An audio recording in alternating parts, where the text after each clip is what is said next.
तो दोस्तों बात करने वाले हैं सुज़लोन एनर्जी लिमिटेड कंपनी के बारे में। तो कंपनी में जिन्होंने इन्वेस्ट किया है या फिर अब इन्वेस्ट करने की सोच रहे हैं तो उनके लिए ये वीडियो काफ़ी ज़्यादा इंपॉर्टेंट होने वाला है। आज के इस वीडियो में रिन्यूएबल एनर्जी सेक्टर से संबंधित 3 ब्रेकिंग न्यूज़ निकल कर आ रहे हैं, जिनकी वजह से इस कंपनी में भी फ्यूचर में एक बहुत ही बड़ी शानदार रैली देखने को मिल सकती है। तो दोस्तों इन 3 इंपॉर्टेंट न्यूज़ के ऊपर बारी बारी से डिस्कस करेंगे, तो आप जरूर वीडियो के अंत तक बने रहिएगा।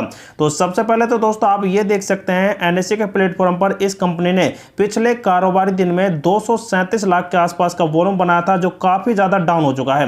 क्योंकि दोस्तों यहां पर बड़े फंड हाउस की एंट्री सिर्फ एक वजह से ही नहीं बन पा रही है कि इस कंपनी को ASM 4 के लिस्ट में डाल दिया गया है और साथ में BE सीरीज में यहां पर ऐड कर दिया गया है। मतलब कि इस कंपनी की दोस्तों इंट्राडे ट्रेडिंग पूरी तरह से क्लोज कर दी गई है। सबसे बड़ी बात यह कि इसमें सेल क्वांटिटी में लगभग 5600 के आसपास इन्वर्टर बन रहे हैं, तो इनकी वजह से कुछ गैप डाउन ओपनिंग का माहौल आपको मंडे के दिन में बन सकते हैं। तो दोस्तों अब बात करते हैं इस कंपनी के बिग ब्रेकिंग न्यूज के बारे में। जैसे कि आप देख सकते हैं सुज़लोन एनर्जी कंपनी ने किया साल का सबसे बड़ा ऐलान और कई बड़े बदलाव हो सकते हैं। कंपनी ने बड़े स्तर पर रीस्ट्रक्चरिंग का ऐलान किया है और एक दिन पहले ही दोस्तों अमेरिका की एक कंपनी से रणनीतिक कार की जानकारी आई है। मतलब कि दोस्तों कंपनी ने यहां पर एक बड़ा मर्जर का यहां पर ऐलान कर दिया है और ये यहां पर होने वाला है। इस कंपनी ने दोस्तों जिस कंपनी से मर्जर किया है वो अमेरिका की कंपनी है और वो दोस्तों इस कंपनी में जो बैटरी रिप्लेसमेंट वगैरह होते हैं उनका दोस्तों यहां पर अपडेट लाएगी और इसी वजह से दोस्तों सुज़लोन ग्लोबल सर्विस का मर्जर सुज़लोन एनर्जी से यहां पर किया जाने वाला है,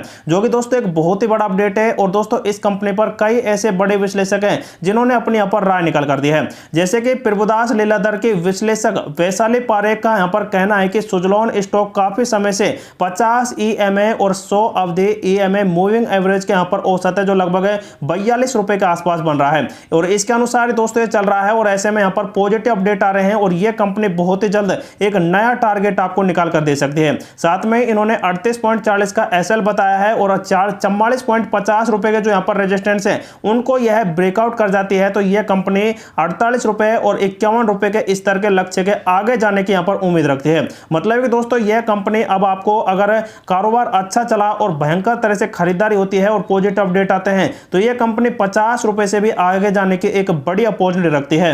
और वहीं दोस्तों रिन्यूएबल एनर्जी सेक्टर से कुछ गुड अपडेट आ रहे हैं। जैसे कि वित्त वर्ष 2024 में भारत की बिजली उत्पादन क्षमता में 71% वृद्धि नवीकरण ऊर्जा से हुई है और एक रिपोर्ट यहां पर जारी की गई है CEW centre for energy finance की तरफ से। जैसे कि आप देख सकते हैं हैंडबुक के नवीकरण संस्थापक के अनुसार नवीकरण ऊर्जा स्रोत में वर्ष 2024 में भारत द्वारा जोड़ी गई 26 गीगावाट बिजली उत्पादन क्षमता 71% का योगदान मिला है। देश की कुल स्थापित ऊर्जा क्षमता 442 गीगावाट तक पहुंच गई है। 144 गीगावाट रिन्यूएबल एनर्जी है, जिसमें दोस्तों विंड एनर्जी, सोलर प्लेट वगैरह हैं, लेकिन 47 गीगावाट 11% मतलब कि बिजली यहां पर दोस्तों पानी से बनाई जा रही है और उसका भी दोस्तों बड़ा योगदान मिला है। और वहीं नेक्स्ट बिग अपडेट देख सकते हैं जिसमें भारत के नवीकरण ऊर्जा क्षेत्र ने फाइनेंशियल ईयर 2024 में बोलिया लक्ष्य का लगभग 95% हासिल कर लिया है। 3 मई का आप देख सकते हैं नवीकरण ऊर्जा का एक रिपोर्ट आ रहा है जिसमें सौर ऊर्जा और रिन्यूएबल एनर्जी संबंधित जितने भी सेक्टर हैं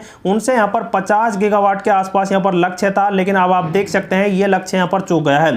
फाइनेंशियल ईयर 2024 से फाइनेंशियल ईयर 2028 तक 5 वर्षों के लिए हर साल 50 गीगावाट नवीकरण ऊर्जा की बोलियां यहां पर मांगने की योजना घोषित की थी, लेकिन इनसे ये चूक गई हैं और इनमें लगभग 10 गीगावाट पवन ऊर्जा यहां पर स्थापित करना भी शामिल है हर सालाना। लेकिन दोस्तों केंद्रीय नवीकरण और नवीकरण ऊर्जा मंत्री RK सिंह ने यहां पर संकेत दिया है कि फाइनेंशियल ईयर 2024 के लक्षित बोली यहां पर क्षमता में 4 ऐसी कंपनियां हैं जिनको यहां पर बोलियां या फिर उनको टेंडर दिए जा सकते हैं। लेकिन आप देख सकते हैं इनमें NHPC, उसके बाद NTPC है, उसके बाद SECI और SGA1 के बीच में यह विभाजित किया जाएगा। लेकिन ये एजेंसियां दोस्तों इनकी यहां पर बोलियां निकालेंगी जिनमें यहां पर सौर पवन, सौर पावर, हाइब्रिड, RTC, RE बिजली यहां पर आदि यहां पर बोलियां जारी की जाएंगी। तो ऐसे में दोस्तों जब पवन ऊर्जा के यहां पर टेंडर निकाले जाएंगे तो सबसे number 1 company Suzlon energy limited company को भी याद किया जाएगा, तो उसको भी दोस्तों इन बोलियों से यहां पर कुछ टेंडर या फिर कई बड़े प्रोजेक्ट मिल सकते हैं। जैसा कि आप देख सकते हैं ये कंपनी नंबर 1 है पूरे इंडिया में जो रिन्यूएबल एनर्जी सेक्टर में सबसे ज्यादा हाथ बटा रही है।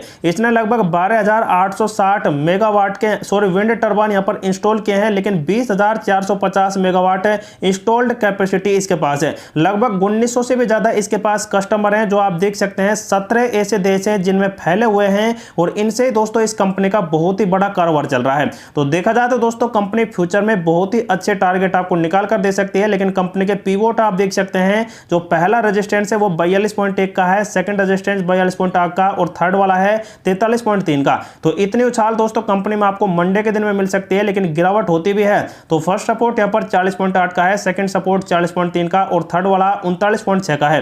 तो इतनी भी गिरावट कर सकती है, लेकिन दोस्तों यह 40 रुपए 41 रुपए को ब्रेक डाउन नहीं करने वाली है, क्योंकि कंपनी में दोस्तों लगातार खरीदारों की संख्या इसलिए बढ़ रही है क्योंकि कंपनी के क्वार्टर 4 के रिजल्ट आने वाले हैं, जो कि शानदार आने की यहां पर उम्मीद है। और इसी वजह से इस कंपनी में निवेशकों की संख्या लगातार बढ़ रही है। जैसे कि आप देख सकते हैं कंपनी का जो पैटर्न था पिछले 6-7 महीने का, वो कुछ इस प्रकार से था और यह कंपनी ताबड़तोड़ रिटर्न दे रही थी। 8 रुपए से आप देख सकते हैं कंपनी ने 50 रुपए का टारगेट हासिल कर लिया था, लेकिन अब आप देख सकते हैं कंपनी कुछ इसी रेंज में यहां पर अब कारोबार कर रही है। अप डाउन का ट्रेंड यहां पर चल रहा है 35 रुपए से और लगभग 50 रुपए के बीच में। तो अब जैसे ही दोस्तों कंपनी इस वाले ट्रेंड को यहां पर ब्रेकआउट करेगी तो कंपनी में दोस्तों एक नई पोजीशन बनेगी, और यह पैटर्न जैसे ब्रेकआउट होगा तो कंपनी 52 वीक के हाई को ब्रेकआउट कर लगभग 60-70 रुपए के टारगेट आपको दिखा सकती है। तो ऐसे में दोस्तों कंपनी में अगर आप लॉन्ग टर्म के लिए होल्ड करते हैं तो कंपनी शानदार प्रॉफिट दर्ज कर सकती है, क्योंकि कंपनी के क्वार्टर 4 के जैसे रिजल्ट आएंगे तो यह कंपनी सीधे ही आपको 40 रुपए से 50 रुपए तक के टारगेट निकाल कर दे सकती है। लेकिन दोस्तों इस कंपनी के आने वाले फ्यूचर टारगेट के ऊपर बात की जाए तो आप देख सकते हैं कंपनी के बहुत ही बड़े बड़े लेवल यहां पर बन सकते हैं। जैसे कि सबसे पहले ये जब 50 रुपए को ब्रेकआउट करेगी तो 60-70 रुपए का यहां पर एक लेवल बन रहा है, यहां तक ये जाने के अपोजिट रखते हैं। लेकिन दोस्तों ये ऐसा नहीं है कि एकदम से यहां पर ब्रेकआउट दे, यहां पर कंपनी में कई बड़े अपडेट आएंगे और उनके बाद ही दोस्तों कंपनी इनको यहां पर ब्रेकआउट करती दिखाई देगी।